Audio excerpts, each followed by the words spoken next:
শেষবারের মতো আওয়াজ করে বলেন তো, আমরা বাংলাদেশে আদল চাই কি চাই না? তাহলে প্রথম নির্দেশনা শেষ। আল্লাহ তাআলা তোমাদেরকে আদলের আদেশ দেন। এরপরে আল্লাহ বললেন, আমি তোমাদেরকে ইহসানের আদেশ দেই। ইন্নাল্লাহা ইয়া'মুরু বিল আদলি ওয়াল ইহসান। আমি তোমাদেরকে যেমনি আদলের নির্দেশনা দেই, তেমনি ভাবে তোমাদেরকে ইহসানের নির্দেশনা দেই। ইহসান, আওয়াজ করে সবাই বলেন তো ইহসান। ইহসান মানে কারো প্রতি সফট হার্টেড হওয়া, মহানুভব হওয়া, অনুগ্রহ পরায়ণ হওয়া, অনুগ্রহশীল হওয়া, একে অপরের প্রতি দয়াদ্র হওয়া। একে অপরের প্রতি দয়াদ্র অনুগ্রহশীল হওয়া ছাড়া মানবিক সমাজ কশিনকালেও গঠন করা সম্ভব না। প্রিয় ভাইরা, সুন্দর আচরণ দিয়ে, ইহসান দিয়ে যা জয় করা যায়, নরম আচরণ দিয়ে যেটা অর্জন করা যায়, কঠোরতা দিয়ে সেটা পারা যায় না। বিষ্ণু ঈসা ইসলাম ইহসান দিয়ে, কোমল আচরণ দিয়ে, তার অনুগ্রহ দিয়ে তিনি অনেক কাফিরের হৃদয়কে জয় করে ফেলেছেন। সাইয়েদনা সুমামা ইবনে উসাল রাদিয়াল্লাহু তাআলা আনহুর কথা মনে পড়ে যায়। তিনি ছিলেন ইয়ামামার বাদশা। মদিনাতে বিশ্বনবীকে হত্যা করার নিয়তে এসেছিলেন। গোপনে গোপনে বিশ্বনবীকে হত্যা করে আবার ইয়ামামাতে তিনি ফিরে যাবেন। কিন্তু কি অবাক করা কাণ্ড, হত্যা করতে পারে নাই, সাহাবাদের হাতে তিনি ধরা পড়ে গেলেন। সাইয়েদনা সুমামা ইবনে উসাল রাদিয়াল্লাহু তাআলা আনহু হত্যার নিয়তে আসলেন, কিন্তু হত্যা করতে পারলেন না। সাহাবারা ওনাকে ধরে ফেললেন, ধরে মসজিদে নববীর পিলারের মধ্যে বেঁধে রাখলেন। সুমামা ইবনে উসাল, সিরাত থেকে শুনে, সিরাত থেকে শোনাচ্ছি, রাদিয়াল্লাহু তাআলা আনহু ইয়ামামার অধিপতি ছিলেন। বিশ্বনবীকে হত্যার জন্য আসছেন, ধরা পড়ে গেছেন, এখন মসজিদে নববীতে বেঁধে রাখছে, তার মানে বন্দী। এখন স্ট্যাটাস কি? বন্দী, ক্যাপ্টিভ।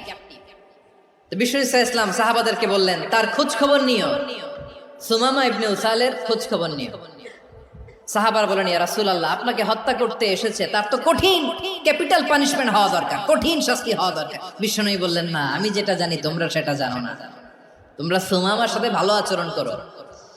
বিশ্বনবী সুমামার কাছে গেলেন। প্রথম দিন যে তিনি কালেমার দাওয়াত দিলেন, ইমানের দাওয়াত দিলেন, ইসলামের দাওয়াত দিলেন, রিসালাতের দাওয়াত দিলেন, আখিরাতের দাওয়াত দিলেন। পরের দিন যে বিশ্বনবী সালাতের দাওয়াত দিলেন, যাকাতের দাওয়াত দিলেন, ইসলাম কি, কিভাবে, কেমন করে পালন করতে হয় চমৎকার আর্টিকুলেট করতে শুরু করলেন। তন্ময় হয়ে সুমামা ইবনে উসাল রাদিয়াল্লাহু তাআলা আনহু বিশ্বনবীর কথাগুলো শুনতে আরম্ভ করলো। একদিন নয়, 2 দিন নয়, টানা 3 দিন বিশ্বনবী সুমামার কাছে ইসলামকে প্রেজেন্ট করেছেন, উপস্থাপন করেছেন। আওয়াজ করে বলেন, কয় দিন? 3 দিন। 3 দিন মসজিদে নববীতে বাঁধা। আর সাহাবীদেরকে বললেন, তার খোঁজ খবর নিও, তোমরা যে রুটি বানাও এর মধ্যে সবচেয়ে ভালো আটার রুটিটা তারে দিও, সবচেয়ে রিফাইন্ড খেজুর, যেটা পিওর খেজুর, এটা তারে দিও। আর বিশ্বনবী নিজের উট থেকে দুধ দহন করে ওনার বাড়ির এক কর্মচারীকে বলেছেন, দুধ দহন করে সুমামার জন্য নিয়ে যেও। সুবহানাল্লাহ পড়বেন না? সবাই তো অবাক, ইয়ামামা থেকে আসছে নবীকে হত্যা করতে, বিশ্বনবী দেখে তারে জামাই আদর করে। 1 দিন নয়, 2 দিন নয়, টানা 3 দিন বিশ্বনবী এভাবে সুমামার কাছে যে ইসলামকে প্রেজেন্ট করতে আরম্ভ করলেন, ইসলামকে উপস্থাপন করতে শুরু করলেন। আর তাকে চমৎকার এন্টারটেইনমেন্ট, আপ্যায়ন দিতে আরম্ভ করলেন। টানা 3 দিন যখন ইসলামের দ্য বিউটিজ অফ ইসলাম, ইসলামের সুমহান বাণী, সৌন্দর্য তার কাছে উপস্থাপন শেষ, তাকে আপ্যায়ন শেষ, বিশ্বনবী বললেন সাহাবাদেরকে, যাও এবার সুমামার হাতের পায়ের রশি দুটো খুলে দাও। সাহাবারা তর্ক জুড়ে দিলেন, লা ইয়া রাসূলুল্লাহ, এমনটা করবেন না, তো ভয়ঙ্কর ভয়ঙ্কর খুনি, কি জানি কি হয়ে যায়। বিশ্বনবী বললেন, না, তার হাতে পায়ের রশিগুলো খুলে দাও। সাহাবারা বিশ্বনবীর কথা মতো তার হাতে পায়ের রশিগুলো খুলে দিল। সুমামা মুহূর্তের মধ্যে মসজিদে নববী থেকে বের হয়, ইয়ামামায় ফিরে না যে মসজিদে নববীর পাশে একটা খেজুর বাগান ছিল, সেখানে চলে গেলেন। সেখানে একটা ছোট্ট কুয়া ছিল, কুয়ার পানি দিয়ে তিনি গোসল করলেন। সুবহানাল্লাহ পড়েন। কুয়ার পানি দিয়ে গোসল করে মসজিদে নববীর সামনে এসে বিশ্বনবী এবং সাহাবাদের সামনে দাঁড়িয়ে সাব্বাবা উঁচু করে বললেন, আশহাদু আল্লা ইলাহা ইল্লাল্লাহ ওয়া আশহাদু আন্না মুহাম্মাদান আবদুহু ওয়া রাসূলুহু। আমি সাক্ষ্য দিচ্ছি আল্লাহ ছাড়া কোনো ইলাহ নাই, আর মুহাম্মদ আল্লাহ তাআলার প্রেরিত বান্দা এবং রাসূল। প্রিয় ভাইয়েরা, ইহসান দিয়ে যা জয় করা যায়, কঠোরতা দিয়ে সেটা কঠিনকালেও জয় করা যায় না। আওয়াজ করে বলেন ঠিক কি না? এবার সুমামা দাঁড়িয়ে বলে, ওগো নবী, আমি তো কালিমা পড়ে মুসলমান হয়ে গেলাম, এবার শোনেন, এই মুহূর্তের আগে আপনার চেহারার চাইতে নিকৃষ্ট কোনো চেহারা আমার কাছে ছিল না, কিন্তু শাহাদা পাঠ করার পরে আপনার চেহারার চাইতে উত্তম শ্রেষ্ঠ কোনো চেহারা আমার কাছে আর নাই। ও নবী, আজকের দিনের আগে ইসলাম ধর্মের চেয়ে নিকৃষ্ট অপছন্দনীয় কোনো ধর্ম আমার কাছে ছিল না, কিন্তু এই মুহূর্ত থেকে ইসলামের চেয়ে সেরা শ্রেষ্ঠ পছন্দনীয় কোনো ধর্ম আমার কাছে নাই। নবী গো, আজকের দিনের আগে মদিনার চাইতে অপছন্দনীয় নিকৃষ্ট কোনো শহর আমার কাছে ছিল না, কিন্তু এই মুহূর্তের পর থেকে মদিনার চাইতে কোনো শ্রেষ্ঠ শহর আমার জানা নাই। সে ছিল গমের বড় ডিলার, গম বেচতো। কি বেচতো? তার গম কিনে মক্কার লোকেরা রুটি খাইতো। সে ঘোষণা দিল, আজকে থেকে মক্কাবাসীদের জন্য সব গম আমি হারাম করে দিলাম, মক্কাবাসী এখন না খেয়ে মরে। সুবহানাল্লাহ পড়বেন না? মক্কাবাসী বিশ্বনবীর কাছে আসলেন, এসে বললেন, মুহাম্মদ, আমরা তো তোমার ভাই, তোমার চাচা, তোমার ভাতিজা, তোমার আত্মীয়, তুমি সুমামারে বলো সে যেন আবার গমের সাপ্লাই মক্কার জন্য অনুমতি দিয়ে দেয়। বিশ্বনবীর অনুমতি ক্রমে সুমামা আবার মক্কাতে গম পাঠাতে শুরু করলো। পড়েন সুবহানাল্লাহ। ইহসান, ইহসান দিয়ে আপনি যেটা জয় করতে পারবেন, you can win the heart of your enemies. ইহসান দিয়ে আপনি আপনার শত্রুর হৃদয়কে জয় করতে পারবেন।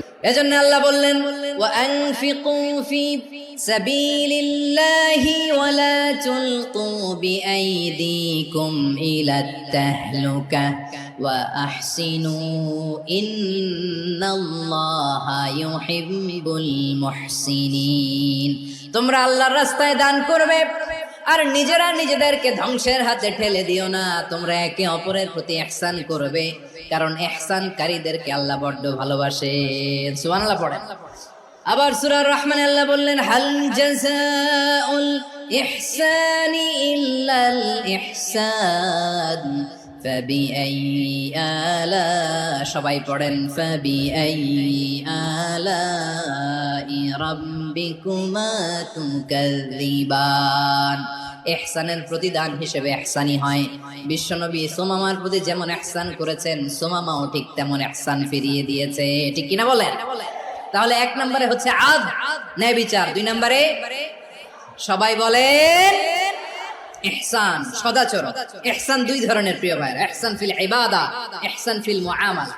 ইহসান ফিল ইবাদা হচ্ছে একাগ্র অনুভবে ইবাদতে ডুব দেওয়া, এর নাম ইবাদতের ইহসান। সুবহানাল্লাহ পড়েন। বিশ্বনবী বলেন, ইহসান মানে কি জানো নাকি? হাদিসে জিবরিলে সাইয়েদনা জিবরিল আলাইহিস সালাম বিশ্বনবীকে বললেন, আখবিরনি আনিল ইহসান। নবী আমাদেরকে বলেন ইহসান মানে কি?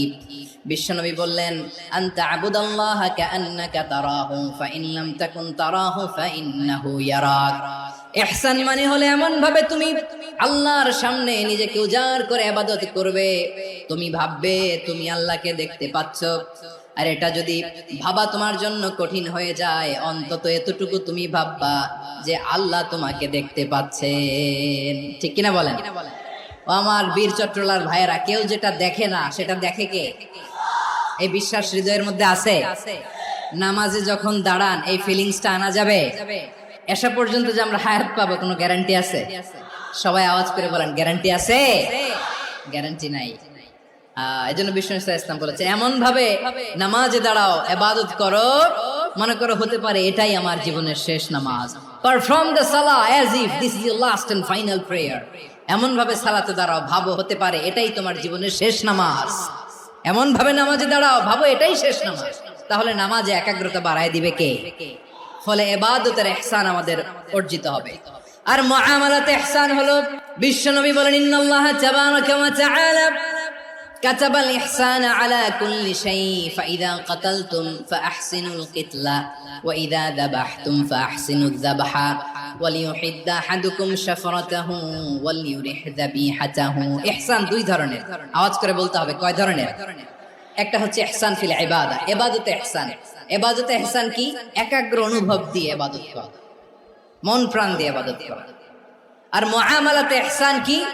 সব কাজে, দৈনন্দিন কাজে, কর্মে, সামাজিক অ্যাক্টিভিটিতে কোমলতা প্রদর্শন করা, অনুগ্রহের সাথে সবকিছু করা। আল্লাহ তাআলা ইন্নাল্লাহা তাবারাকা ওয়া তাআলা কাতাবাল ইহসান আলা কুল্লি শাই, তিনি সব কিছুর ব্যাপারে ইহসানকে আবশ্যক করেছেন, সবকিছু।